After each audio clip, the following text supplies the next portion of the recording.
Buenos días a todas y a todos. En verdad es un honor muy grande tener la posibilidad de compartir sus días con el profesor Nike Dussel. Ustedes saben muy bien la trayectoria de él en América Latina desde hace muchos años atrás, desde la filosofía de la liberación, sus conceptos de transmodernidad, entre otros, que han sido contribuciones no simplemente para América Latina, sino para el mundo. Perfecto. Es un gusto estar aquí, sobre todo en Quito. Veo un poco de esas montañas. Yo tuve el gusto, a mis 32 años, de dar unos cursos durante 6 años cada semestre en Quito. Pues eran épocas de descubrimientos. Yo venía justo de 10 años de estudiar en Europa y al llegar a una pequeña universidad al norte de Argentina, Resistencia, que de paso el nombre es un tanto problemático, era la resistencia contra los indígenas, ¿no? Pues me llegó una carta de Quito y me dicen, ¿no te parece venir a dar un curso de historia aquí en Quito? Así que estaba aterrizando de Europa y fue para mí una experiencia única porque tenía unos 100 estudiantes de gente que hacía como un reciclaje. Es decir, después de 20 o 30 años de trabajo, hacía toda una nueva formación. Piensen ustedes, 67. Pues si estamos ante el 68, estamos ante casi de la doctrina de la dependencia. Aquí en Quito hubo un instituto organizado por Monseñor Proaño, que aquí en Quito nacieron ideas de lo que después se va a llamar pensamiento crítico. Creo que es uno de los primeros lugares junto a quizás Río, con el grupo de Brasil, y no había casi otros lugares en América Latina, así que esto a mí me refresca ideas. Y es muy importante ver la historia de esos procesos, pero es interesante como a veces toma uno la obra de un autor de los nuestros, pero los agarra como bloques. No hay que verlos nunca como bloques, sino que hay que ver en la historia de un debate. Y entonces se van entendiendo los temas. Y creo que todo surgió en los años 60. En los años 50 todavía no había intuiciones muy novedosas. Fue en los 60 que comenzaron. Entonces hay cosas que uno por ahí lee del 60 y dice, ¡ay, qué barbaridad que decía en el 60! Pero estaba empezando la temática. Y entonces si uno lo toma como si fuera actual, no tiene sentido. Entonces la cronología es muy importante y es difícil porque las obras a veces están publicadas en 1985, pero fue escrita en el 69. Entonces hay que ver lo que se estaba pensando para entender todos estos procesos.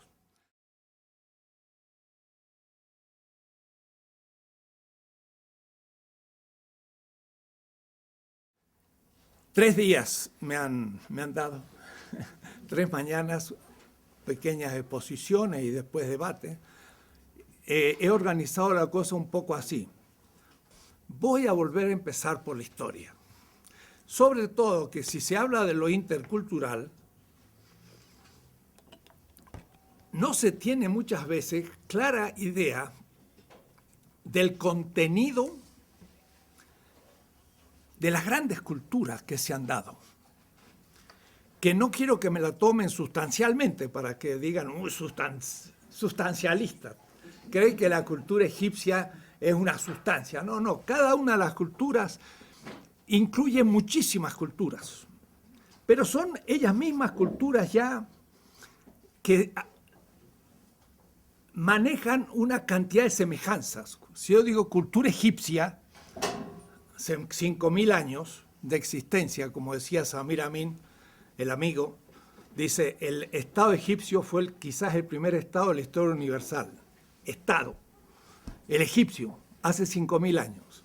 Claro, hay otros que creen que el Estado empieza con la burguesía. Bueno, el Estado burgués empieza con la burguesía, pero no el Estado como Estado. Pero el Egipto es ya ella misma una cultura de muchísimas culturas. Y no tendría yo miedo de llamarle cultura universal, en el sentido de un cierto universo local, regional.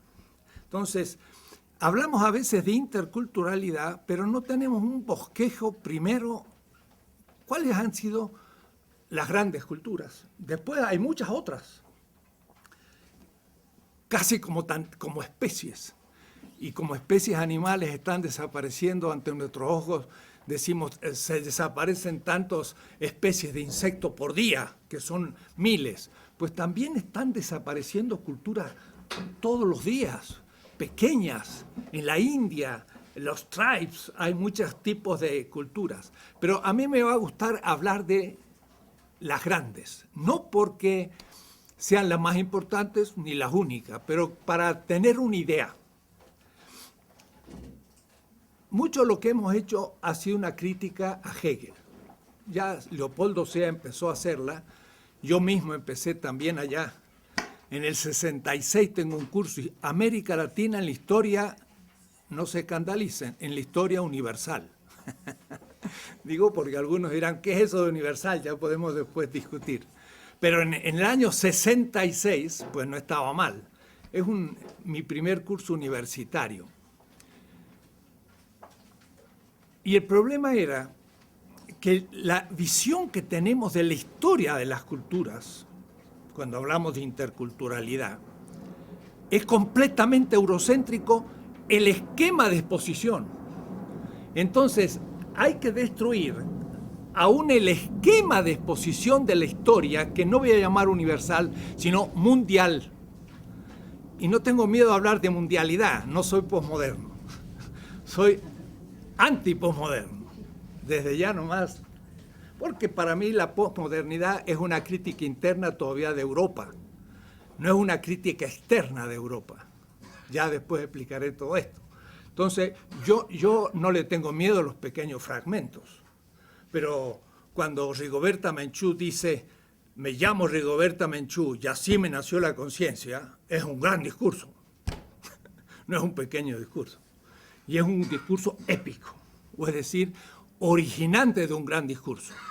Entonces, yo no estoy en contra de los grandes discursos cuando los dicen los oprimidos y los excluidos, que son los únicos que tienen derecho a hacer grandes discursos. Entonces, Hegel, no porque sí, escribió la primera visión realmente, porque Montesquieu, Voltaire y todos los franceses, l'esprit de loi, fueron las primeras historias mundiales. Pero Hegel realmente lo hace de manera más definitiva. ¿Por qué? Porque estuvo justo después del triunfo de la Revolución Industrial. Y como era el triunfo de la Revolución Industrial, Hegel es la primera generación europea que realmente empieza a ver a Europa un poco en el centro, lo cual tampoco, no es así. Cada vez he ido retrasando más el tema. Si la modernidad empieza en 1492, Esa tesis justamente la enseñaba aquí en Quito en 1967. Contra Wallerstein. Wallerstein pensaba que la modernidad empezaba en el siglo XVIII. En un debate que tuvimos en Binghamton, se convenció que no fue en el siglo XVIII con la Ilustración que empezó la modernidad, sino con Colón. Eso fue toda una tarea que tuvimos que hacer personalmente. Pero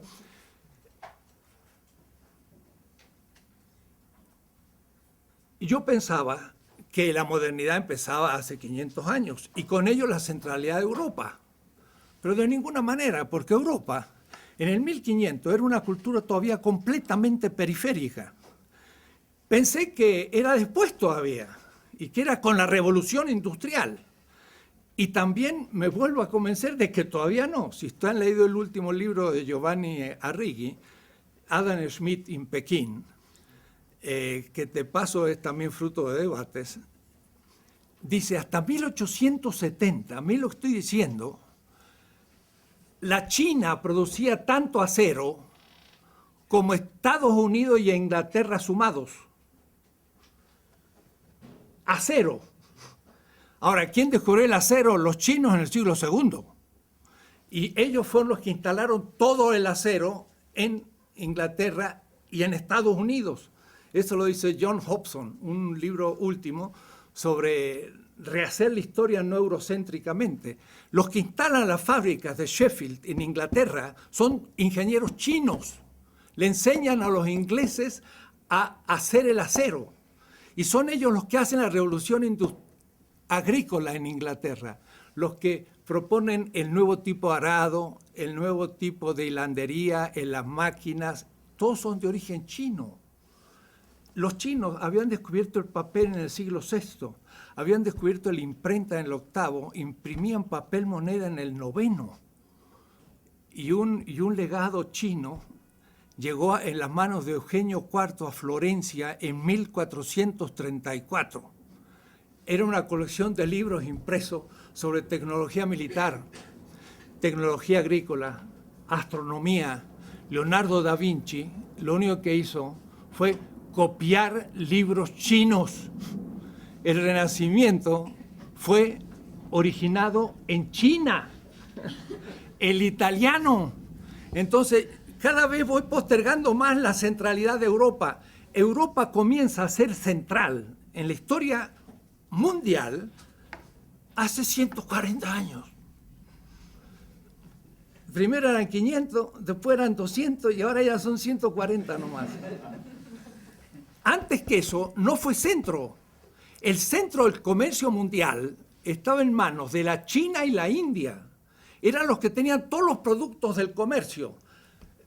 Tenían la seda, que es lo que se usaba para vestirse, toda la aristocracia del mundo, hasta los grandes líderes bantúes compraban seda china, qué decir los obispos europeos y latinoamericanos, y la corona inglesa compraba seda china, tomaban té con la china, o es decir, con la porcelana, hasta 1880.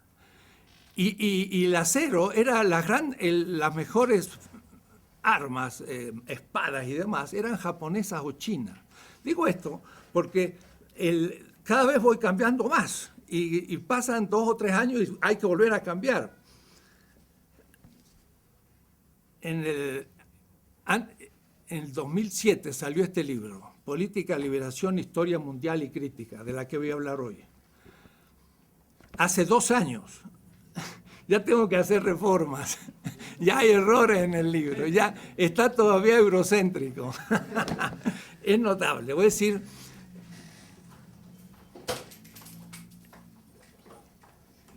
si yo preguntara lo siguiente, ¿quién estudió la historia mundial no con el esquema edad antigua, edad medieval y edad moderna?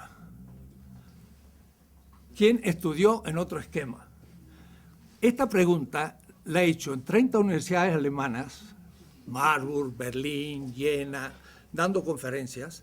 Lo he dicho en Delhi, lo he hecho en Manila, lo he hecho en todos los lugares latinoamericanos y nadie me ha levantado la mano. En Kenia, ninguno me levantó la mano. Y si yo les dijera que decir que la historia mundial es la antigüedad, la Edad Media y moderna, es una, lo voy a decir fuerte, estúpida ideología del romanticismo alemán del fin del siglo XVIII, que nunca la humanidad pensó en tal tontera, y si lo seguimos repitiendo, eso es eurocentrismo. Le quiero hacer otra historia, completamente distinta. La Edad Antigua no existe. Me acuerdo un curso que yo daba en la India, en Madurai, y le decía, ¿qué es la Edad Antigua? Entonces decía, sí, bueno, es la edad de los griegos y los romanos. Pero si ustedes hacen un mapa, ¿dónde queda Grecia y Roma? Entonces vamos a hacer el mapa porque hay que verlo en el espacio. Entonces Europa es esto, este es el Mediterráneo, rápido hecho. Esto es el África, la India, el sudeste asiático, más o menos es así. América aquí está todavía al oeste. ¿Por qué? Porque América fue el extremo oriente del extremo oriente. Pero siempre lo estudiamos como contexto del descubrimiento de Colón. Y hablar de descubrimiento es ya un insulto. Fue el comienzo de la invasión del continente. Pero van a ver ustedes que si yo sitúo América donde debo situarla, ya empiezo a ver distintos todas las culturas amerindias. Bueno, Europa es esto. Como ustedes lo ven, no parece ser el centro. Y además es muy pequeña. Entonces, el señor Hegel dice que el Mediterráneo es el centro de la historia universal. No puede serlo. Tiene que ser o el mar de la India o el Pacífico, pero no puede ser el Mediterráneo. El Mediterráneo es un marcito pequeño que fue no más que el centro de una cierta cultura. Entonces ustedes ven la antigüedad. Entonces yo estaba en Madurai y les decía, a ver, los griegos llegaron, sí, la verdad que con Alejandro llegaron casi hasta la India, ¿no? Que sería hoy Pakistán. Pero después tuvieron que retroceder, aunque los seleucidas quedaron durante unos siglos, pero también retrocedieron después porque al fin en la propia Mesopotamia ya no fue griega, sino que fue de nuevo sasánida y se les fue de las manos. Es decir, que a lo más que llegó los griegos fue hasta aquí y luego el Imperio Romano. Para Hegel la China es como la infancia de la humanidad. Y el espíritu en su libertad de la China pasa a la India, a los medos y a los persas, y luego los griegos, y luego los romanos. Pero realmente los que son la culminación de la antigüedad son los romanos. Después viene la Edad Media. ¿Media de qué? La media entre la modernidad y la antigüedad, así que en realidad no tiene ningún sentido, está en la mitad. Es el feudalismo. Y hasta el marxista, yo conozco bien a Marx, tengo 4 tomos sobre Marx, se hablaba del feudalismo y el modo asiático, que era un modo feudal. El feudalismo solo existió en Europa y en ninguna parte más del mundo. No hubo feudalismo ni en la China, ni en la India, ni en América, ni en ningún lado. Solo en Europa, feudalismo. Pero el feudalismo fue un fenómeno debido a ¿qué? A que los árabes en el 623 salieron de la Égira, comenzaron la expansión, y le metieron a Europa un muro que el Imperio Otomano estuvo hasta 1680, miren qué fecha, ¿no? 1680, sitiando Viena. Viena estaba por acá, y Granada todavía era musulmana en el 1492. En enero recién se liberó. Esta pequeña Europa tenía a lo más 70 millones de habitantes. La China siempre tuvo el doble, tenía 160 en esos años. Y no hablar la India, etc. Entonces, la Edad Media no es más que la época en que el mundo musulmán puso un muro a Europa y la aisló del mundo. Europa nunca fue centro, nunca. Siempre fue periférica y lo fue hasta 1870. si ustedes quieren, 1790 la revolución industrial, pero también los chinos hicieron revolución industrial. Y luego hubo crisis que hay que mostrar por qué. Estamos recién descubriendo China. Y yo hablo de China porque es un motivo para romper el eurocentrismo. Y el eurocentrismo todavía no lo hemos terminado de romper. Cada 6 meses descubro un aspecto eurocéntrico en mi pensamiento. Y esto hace 20 años. No se termina. Es muy difícil porque está tan metido. Bueno, Edad Media no tiene ningún sentido. En esa época, que sería del siglo VII hasta 1492, que es el fin del siglo XV, son 8 siglos de feudalismo. ¿Cómo feudalismo? Los árabes están en Marruecos, en Fez, una ciudad de 400.000 habitantes, que había sido Córdoba. Están en el gran califato fatimita en Egipto. Pues Bagdad ha sido ya maltratada por los turcos, pero Bagdad sigue siendo una referencia. Está Bizancio, que va a ser tomada en 1453. Los griegos van a pasar a Italia. Qué extraño, 1456 Ficino comienza la traducción de Platón del griego al latín.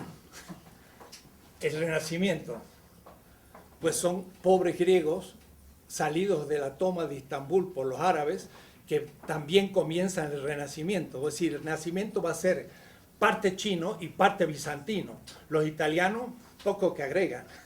Es decir, tampoco la Europa Latina hizo tanto que digamos. Pero después tenemos que entonces ver toda la región de los árabes en Afganistán, Delhi, que va a ser musulmana, y después todo Indochina, hasta más. Mindanao es musulmana en el 1492. Quiere decir que, miren, los árabes en la Edad Media tienen una cultura universal o mundial que va del Atlántico hasta el Pacífico y no tiene nada que ver con el feudalismo. Son una cultura urbana y mercantil. No hay nada de señores feudales ni nada, y eso es la Edad Media. No tiene sentido. ¿Se dan cuenta? No más que para decir rápido cómo hay que empezar a rehacer toda la historia de las culturas de otra manera, para entonces tener una imagen actual desde otro horizonte. Es lo que quiero hacer en unos minutos. En unos minutos. Es decir, quiero darle otra idea de la historia mundial, de las grandes culturas, para ver dónde estamos parados. No había pensado hacerlo, pero dije, sería bueno para entender un poco, cuando hablamos diálogo intercultural, el gran diálogo intercultural va a ser con la China, con la India, con las culturas bantúes, las americanas, amerindias, y después la moderna europea y algunas otras, son las grandes. Ahora después, cada una de estas tiene una cantidad interna, porque si hablamos del Incario, pues tenemos los quechos, los aymara y cientos de culturas internas, pero sin embargo fueron de alguna manera unificadas y podemos tener ciertas semejanzas que nos permiten ver diferencias con otras culturas. Hay que debatirlo. ¿Cómo podría ser yo para tener otra visión de la historia mundial que no fuera esta? Yo la voy a dividir en 4 grandes etapas. No nada que ver con la antigüedad, la Edad Media y la Edad Moderna y la contemporánea, nada que ver, sino pensar las cosas de otra manera. Esto lo he explicado en muchas partes, hasta en la India. Y me acuerdo uno que me decía, ahora entiendo la historia de la India. Eso me dijo un joven en un curso, porque él también estudiaba la historia eurocéntrica, entonces no entendía ni la historia de la India. Dice Hegel, la historia va del este hacia el oeste y Europa es el centro y el fin. Der Zentrum und der Ziel der Weltgeschichte. Es el centro y el fin de la historia universal. El este está acá y el oeste está acá. Y la historia va del este hacia el oeste. Por eso que en esa visión, América, que está acá, pues viene después. Y por eso que en general en los estudios de historia que hacemos, estuve en Bolivia y les propuse hacer un nuevo texto para las escuelas y empezar todo de nuevo, porque en Bolivia hay que hacerlo de nuevo, porque ellos tienen una gran cultura y ustedes aquí también. Quito es justamente la segunda capital, según nos decían Guayasamín, del Incario, y tiene mucho sentido. El que se coloque América del otro lado del Atlántico, aquí, al oeste de Europa, es porque el Atlántico fue descubierto en el 1492. Pero había sido el Pacífico el centro de todas nuestras grandes culturas. Van a ver ustedes enseguida. La historia del Neolítico es justo al revés de lo que dice Hegel. El Neolítico, ¿se acuerdan? Era la revolución urbana. La revolución urbana supone dos revoluciones. La agrícola, porque entonces en vez de tener que estar buscando el alimento en cualquier parte, pues junto los mejores vegetales y en un lugar racionalizadamente tengo alimento. Decía Aristóteles, la ciudad surge cuando hay alimento, agricultura. Pero después el segundo, el pastoreo. En vez de estar cazando los animales, agarro los más grandes, gordos, la vaca, tan fea, pero bueno, simpática, pero gordísima. Y ahora puras vacas nomás, y los leones, y las gacelas, y todos los hermosos animales van al zoológico, porque no nos sirven en el sentido no ecológico de la palabra. Agarramos los que más nos sirvieron y eso lo reprodujimos en el pastoreo, y los otros los fuimos matando, y ahora hay que las especies se están terminando, pero la especie de vaca no se termina, porque esa no sirve, ¿no? La aprovechamos. Entonces, gracias al pastoreo y a la agricultura, dos instituciones, surge la ciudad. Entonces, las ciudades son los que crean la complejidad de clases sociales, y empieza la dominación de clases, y ahí tenemos la producción de las grandes culturas. Sahagún llega a describir en el Imperio Azteca 360 oficios. En cambio, en un clan nómade, pues hay el cacique y 3 oficios, y todos aprenden los 3 oficios y con eso sabe todo lo que necesita. En el Imperio Azteca había 360 oficios. Había agricultores de distintos tipos, los que hacían los papiros no, los que hacían los grandes amates, los sabios, los sacerdotes, los militares, los comerciantes, 380, es una diversidad fenomenal. Entonces, la historia del Neolítico, ¿cómo empieza? Pues lo que sabemos hasta ahora, y podría cambiarse, sobre todo que siendo el ser humano originario del África, ciertamente, ahí debieron haber hace 40 y 50 y 60 mil años ya aldeas, pero no se han descubierto por ahora. El Homo sapiens tiene apenas 150 mil años, el Homo habilis 4 millones, ¿no? Entonces, de los 4 millones de los primeros seres humanos al Homo sapiens son de 4.000 a 150, ¿no? Debió haber otras culturas antes, pero de todas maneras, por ahora, la que nos recuerda la arqueología nos dice que al sur de Turquía tenemos ciudades ya con culto al toro y todo hace 7.000 años antes de la era común. Es decir, hace 9.000 años ya había ciudades. Pero estas se van corriendo hacia el sur, y justamente al sur de la Mesopotamia, donde fue la guerra de Kuwait. Kuwait es justo la desembocadura del Éufrates y el Tigris, y ahí fueron la confederación más antigua que conocemos de ciudades. En esa guerra última, miren qué notable, Irak hoy destruida por los bárbaros del siglo XXI. Va a pasar la historia el señor Bush. Atila no se le va a comparar. Una cosa horrible lo que ha hecho. Ha destruido a Bagdad, la ciudad más sagrada de la historia casi mundial. Fundada en el 700, tomada por los turcos en el 1200, 500 años, van a ver ustedes, centro de todas estas culturas comunicadas, mucho más importantes que Roma o que Londres o que Berlín, y la han hecho picadillo. Me encontraba el otro día con una judía y le digo, ¿de dónde viene usted? De Bagdad. Ah, de Bagdad. Pero de Bagdad, de Bagdad. Dice, de verdad. Dice, soy judía del siglo IV. Nosotros hicimos el Talmud y el Mishnah de Bagdad. Y ahora han destruido Bagdad. Nunca más va a resucitar esa ciudad. La han destruido completamente.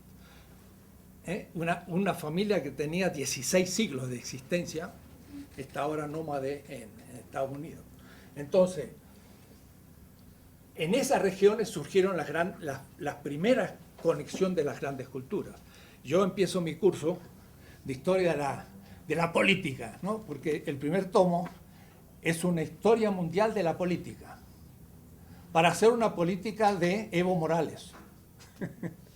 Porque la clave de toda mi política, son 3 tomos como este, es Evo Morales. Pero esto empieza allá, hago toda la historia del mundo de la política, de los chinos, de los hindúes, de los árabes, en fin, ya les mostraré cómo es la cosa. El latinoamericano estamos exigidos a hacer todo de nuevo, porque todos los que nos cuentan son construcciones ideológicas, aún de los que se creen más críticos, todavía somos, y yo mismo me voy reatrapando, como digo, aquí tenemos cosas tales como que nuestra semana es de 7 días, pues eso viene de la Mesopotamia. o tenemos códigos, pero en los códigos que tenemos derecho todavía se remontan a los grandes códigos del tercer milenio y sobre todo el de Hammurabi. Y yo, pensamiento crítico, digo, pues mi teoría crítica pues es tradicional, tiene unos 5.000 años de existencia. Hace 4.700 años, Hammurabi dice, he hecho justicia con la viuda, con el huérfano, con el pobre, con el extranjero. De ahí salió mi Ética de la Liberación de 1970-75.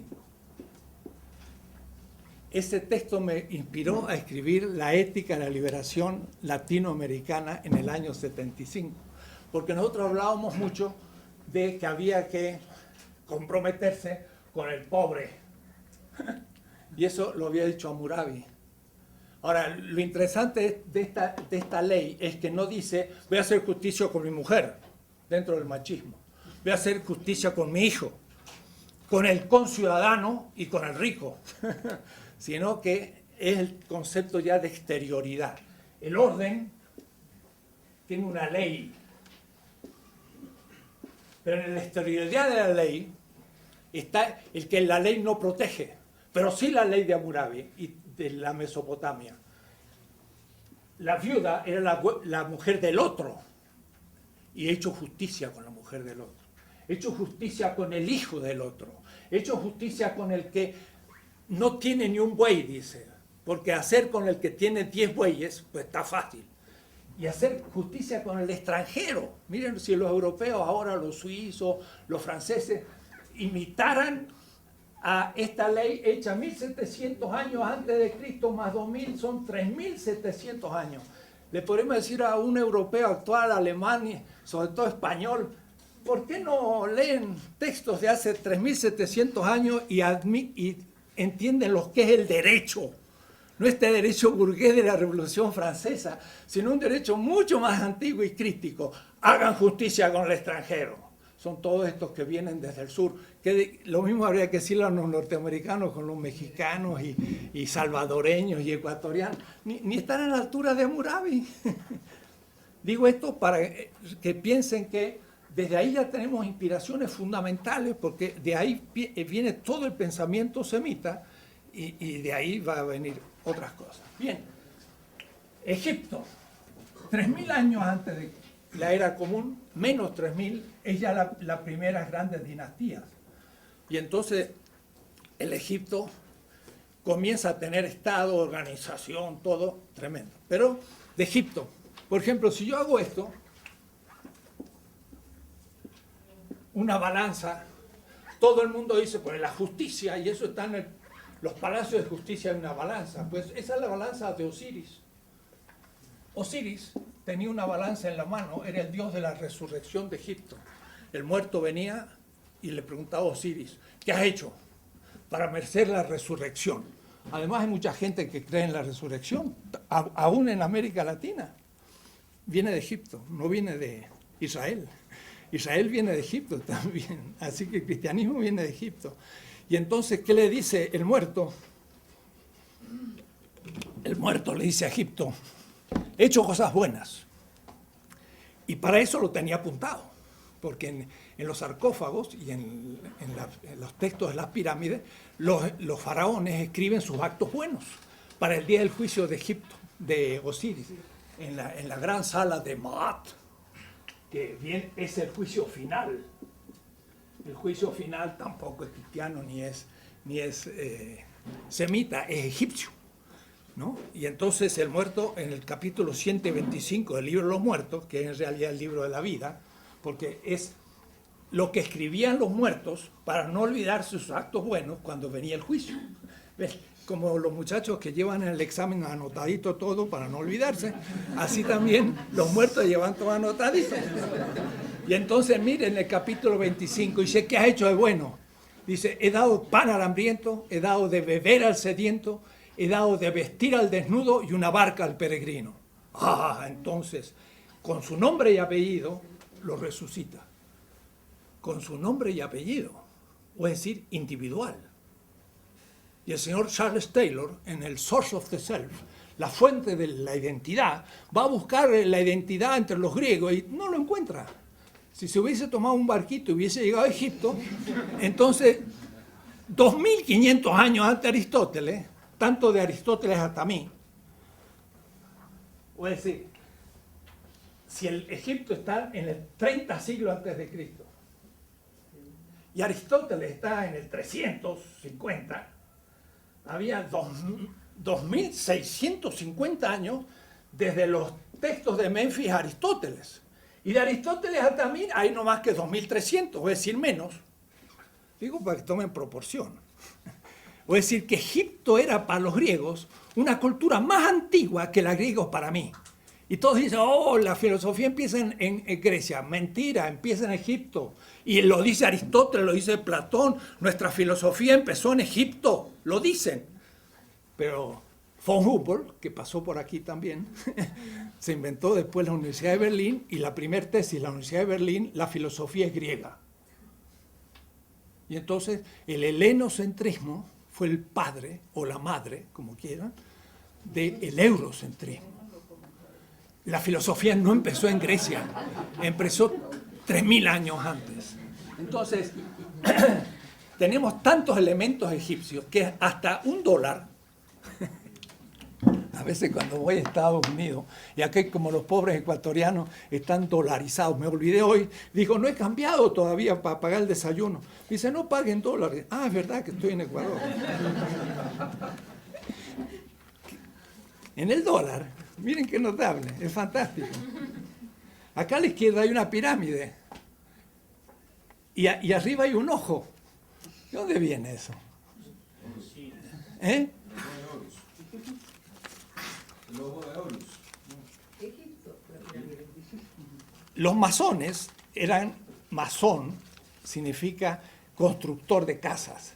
Y los masones tenían símbolos egipcios, la pirámide. Y el ojo es Osiris, que es el que ve todo y que ve en secreto todo. De tal manera que el acto más secreto era visto por Osiris. Es la conciencia ética que ya surge. Y además es verse en público en lo más privado. Es la intersubjetividad hecho ética. Es un mito tremendo, el de Osiris. Mucho más importante que el adámico y que el prometeico, que son sus hijos. Pues si estamos en la cultura madre de la cultura del Mediterráneo, Egipto. De ahí va a salir hacia los palestinos, y el hebreo es no más que un dialecto palestino. Mire, si uno le dice eso a los sionistas hoy en Israel.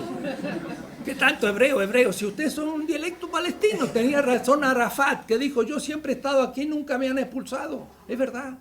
La expulsión de Israel nunca existió. Hicieron salir 200 o 300 gente de la élite, los romanos en el año 70, pero el pueblo judío se quedó en Israel. Los judíos de España fueron judíos convertidos bereberes que llegaron a España, nunca habían estado en Israel. Los judíos rusos no eran rusos ni habían estado en Israel, eran cazares que se convirtieron al judaísmo y entraron en Rusia. De tal manera que el argumento sionista de que hay que volver a la tierra, pues nadie había salido y todos los que volvieron nunca habían estado. Esto lo dice un profesor de Tel Aviv. Digo esto para entender todo al revés. Mi clase de hoy es eso. Es poner patas arriba a todo. Y entonces decir, entonces hay que empezar de nuevo. Sí, claro, hay que empezar de nuevo. Es una cosa terrible. La palabra Ta era el gran dios de Egipto. Y por eso que Egipto o Copto es lo mismo. Copto o Egipto significa los adoradores de Ptah, el gran dios egipcio de Memphis. Eso me lo decía un obispo de la primera catarata, estando ahí en Egipto y hablando con la gente, me decía, Egipto y Copto es lo mismo, quiere interesar. Y Ptah era el gran dios de Egipto y tenía dos partes, tenía dos momentos.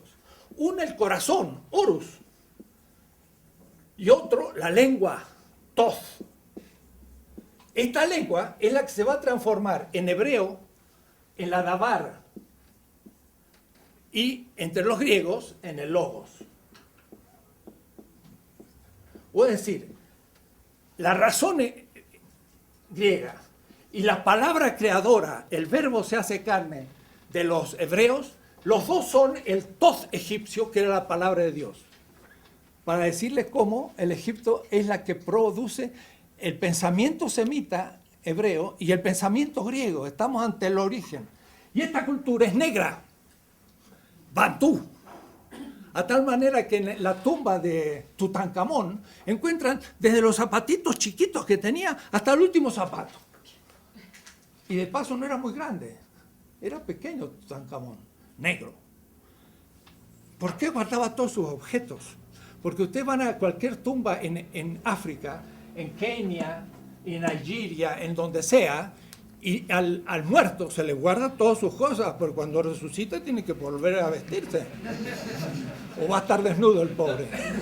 Entonces, la costumbre de dejar todos los objetos en la tumba es una costumbre bantú, que viene del sur. La gran cultura madre del Mediterráneo es africana. ¿Qué tal? Es interesante, ¿no? Que los negros nunca hicieron nada. ¿Cómo que no? Fueron los maestros del pensamiento egipcio, el pensamiento hebreo, el pensamiento griego, cristiano y musulmán. Nada más. Así que no hay ningún afro, o hay alguno, pero el que sea, que lo reivindique. Egipto. Bueno, si sigo así, me estoy un mes, no estoy un día. Entonces voy a ir más rápido ahora, pero me animo y no puedo dejar de hacer. ¿Ven? Después de esto, ya viene la gran cultura de la India, en el río Indo, que es hoy Pakistán. Sería Mohenjo-Daro, en el Penyab. Fue una gran cultura que recibe el impacto de las invasiones que por Afganistán y Kabul van a venir siempre a la India, porque la India va a tener los Himalayas al norte y los grandes ríos, y por aquí no se puede penetrar. Se penetra por Afganistán siempre, y entonces fueron los arios en indoeuropeo, como aristos, los mejores, los primeros. Y ahí vienen entonces los Upanishads y todos los grandes textos que van a venir, pero en el siglo XX, recién antes de Cristo. Y después tenemos el primer imperio chino, ya en el año 1000. Entonces estamos pasando del 4 y 5000 al 1000. La historia va del oeste hacia el este. Y después aquí, pues, viene el descubrimiento de América, hace 40 o 50 mil años, ¿no? De a pie pasaron por Bering, cuando había muchas veces hielos. Todos nuestros habitantes originarios, todos vienen del Asia, sin ninguna duda ni posibilidad. Ahora se ha hecho el genoma mexicano y es notable, el genoma mexicano tiene casi 50% de asiático. ¿Por qué? Porque son los indígenas. Los indígenas son, nuestros indígenas son 100% asiáticos. Raza, lengua, cultura, todo. ¿Cierto? No puede ser de otra manera. No van a venir ¿de dónde? No pueden. Y los esquimales estaban pasando. Los agarró un pie en cada lado. Están en la Siberia y en Alaska los esquimales. Y entonces vienen los grandes procesos hacia el sur. Unos 12.000 años antes de Cristo llegan hasta el sur. Es decir, que duran 20, 30.000 años para atravesar el continente. 1 kilómetro cada 1.000 años. No es mucho, porque no hay 30.000 kilómetros de acá a acá, y en cambio fueron 20.000 años, fueron bajando, y entonces llegaron al embudo mexicano y todos tuvieron que pasar por ahí. Por eso es tanta cultura que hay en México, tantos grupos distintos, llegan hasta el sur y los tupi guaraní empiezan a volver hacia el Caribe cuando llega la invasión europea, pero hay grandes movimientos de pueblo. Y entonces la gran cultura mesoamericana del 300 al 900, el Teotihuacán, por ejemplo, que es la primer Tula, Enrique Flores Cano muestra que esa inmensa ciudad, una ciudad de más de 100.000 habitantes que existía, las grandes pirámides, fue Tula. No sabíamos lo que era Tula de los toltecas, una ciudad inmensa. Y la cultura maya, del cual en este congreso que ha habido 53 americanistas en México ahora, tuve yo una especie de revelación de un maya, del cual hablaré después porque me pareció extraordinario y además va justo en la hipótesis de la transmodernidad, van a ver ustedes después. Y nuestra gran cultura del Incario, también en la misma época, el Tiahuanacu, es también clásica, de tal manera que aquí estamos en el primer milenio después de Cristo. No es que haya habido una relación directa, pero pasamos del sexto milenio al primero. Las grandes culturas neolíticas fueron hacia el este, señor Hegel, justo al revés de lo que usted pensaba, ¿no? Sin contacto directo. Ahora, el centro de estas culturas fue el Pacífico, de las nuestras. Y para un ejemplo pequeño, los mapuches de Chile, a su cacique le llamaban el toqui. Caupolicán fue un toqui. Y este era elegido para luchar contra los enemigos, por ejemplo, contra los españoles. Y por eso que los mapuches han resistido y resistido toda la época colonial y casi hasta hoy. Pues en la isla Samoa y luego en Australia, y sobre todo en Nueva Zelanda, están los pueblos Moari o Maoris. En Nueva Zelanda, en Auckland, estaba y fue a un museo. Y entonces en el museo había una piedra, que era la forma que lo agarraba el cacique Maori, y se llamaba Toki. Era la misma piedra de los mapuches, con la misma forma y la misma manera de elección al jefe guerrero. Es decir, que desde Nueva Zelanda, Samoa y Chile, esto todo era una sola cultura polinésica. Era el centro de nuestras grandes culturas. Cientos de expediciones polinésicas llegan al continente americano y por eso que las islas están también habitadas. En México, la gran piedra del Sol, que tiene las 4 edades de la humanidad de todas nuestras culturas, que fueron 5, los mayas, los aztecas, los incas y hasta los onas, hablan de las 5 edades del mundo. El quinto sol es Huitzilopochtli y está sacando la lengua. Y este es el saludo polinésico en todas las culturas polinésicas. ¿Quién hubiera dicho Huitzilopochtli con un gesto polinésico? Entonces, esto por decirle que realmente las culturas daban al Pacífico y la Polinesia era el origen. El Atlántico era tierra de nadie y por eso que eran tierras más primitivas. Esto sería el primer curso que habría que dar a nuestra gente para que sepan de dónde vienen los amerindios. El extremo oriente del extremo oriente. En todo.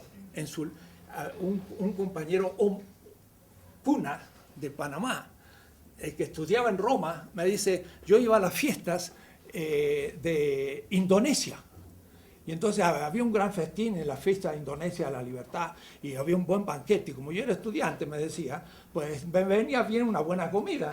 Y entonces yo entraba, dice, a la embajada de Indonesia. De Indonesia, ¿no? Está por acá. China, Indonesia, acá. Dice, entraba ahí y nadie me preguntaba, era un indonesio y era un puna, 100%. Realmente los gestos, la manera, la raza de un indonesio y un puna son idénticos. Vienen del mismo lugar. No hay lugar. Entonces, esta es la primera etapa. Esto yo le llamo el gran camino de las culturas hacia el este.